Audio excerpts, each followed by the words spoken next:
It is 3:30 of 2015. We get a great lesson this time. Robert Jenson actually gives us his doctrine of logos. So it is an extremely important lesson and one that deserves quite a bit of attention, since we just took a look at his concept of time as music and his concept of space as consciousness. Any individual that gives us those kinds of definitions is going to have a unique view of logos. So we're going to take a look at this in 3 moments. The first moment will be the individual sign-like presentation of the self. Jenson says that our location in our relationship to God is the mutual converse of the occurrence of the divine address and the fact that we are enabled to make a reply. Now, for us as individuals to be image bearers of God and the world, it can never be something that we can enclose within ourselves and possess as an individual possession. Jenson says we must engage in dialogue to attain its deeper truth. Now, the occurrence of the divine address is a result of God's mandated mutuality of speech, and the modes of his address are gospel and law. His address opens up a future within the hearer, a future within the self. And our enabled response allows us for the opportunity to individually speak this law of future. So it automatically becomes a moment of eschatological speech. However, Jenson reminds us that we only form an individual tiny part that needs further dialogue in order to expand to universality. We become interrogated, therefore, with a feeling of obligation to go out of ourselves into that dokunta threshold, or if you prefer, the dialogue threshold with others. The mandate of heaven creates this interrogation. Now, the second moment will get the most attention here because the doctrine of logos for Jenson does center on the threshold of dialogue with others. He very much wants to emphasize the communal aspect of the Christian faith, the communal aspect of his systematic theology. And so we'll take a look at the second moment. It will have quite a bit more content.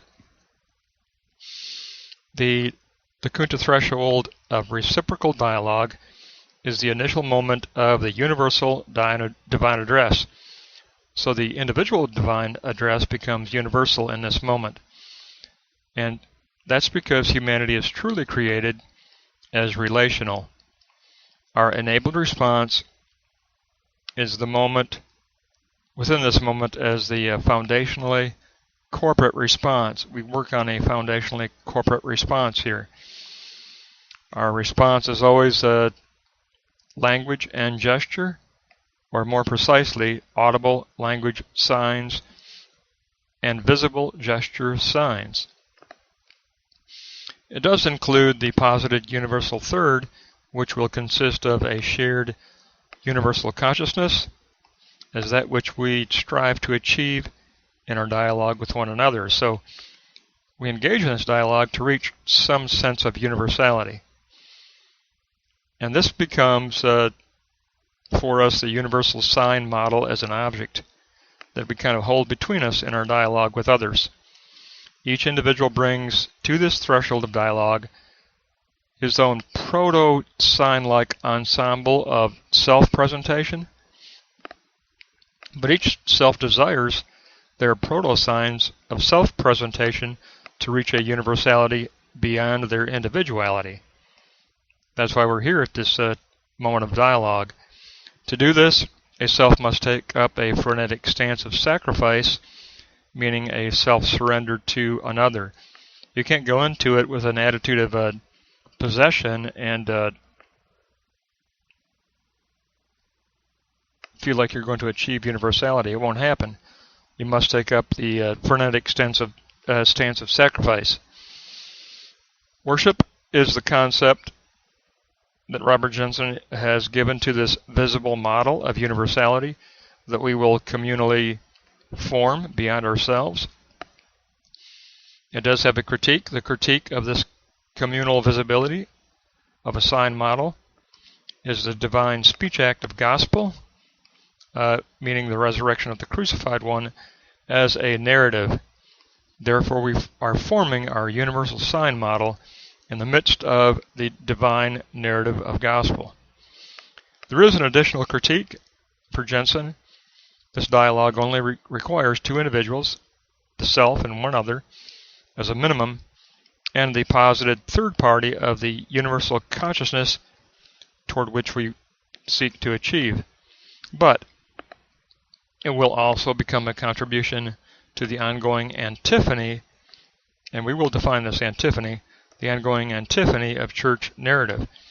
Therefore, there is the possibility of a synthesis between this particular moment of God's Word and the church's communal word that is always ongoing. Our dialogue is always situated between the divine speech act of the gospel and the church narrative of its antiphony. Now we're going to take a look at this concept of antiphony toward which we've been working. The third moment is the antiphony of logos. The universal corporate response is that which is constructed out of the previous dialogue of antiphony. Antiphony means to sing alternately. Again, he's emphasizing the fact that he wants to combine theology and poetry and art all together. That it will be a construction that combines the time of music, including beat, key, and rhythm, and the space of consciousness. So understand here, he's very much attuned to the fact that the conceptual is very much coupled with the aesthetic. The constructed antiphony will be equal to signs constructed into a noble syntax, and that will equal the model of logos. But here's the key. This logos as a body of signs can be eliminated through conceptual translation. So we can move on to concept.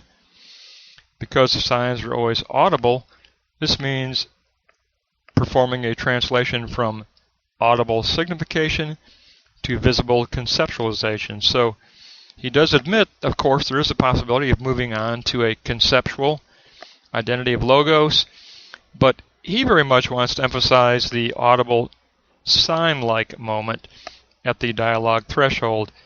And at the sign-like moment, you combine these deeper ideas with aesthetics. You've got theology, poetry, and art all combined together to work out this sign model visibility. But it can become conceptual. It can be translated into concepts. But we have a very good presentation here of Robert Jenson's desire to form his concept of logos based on the previous two lectures on time as music and space as consciousness, as mutual consciousness actually, or universal consciousness. And this is very much tunes his Christianity to concepts like meditation,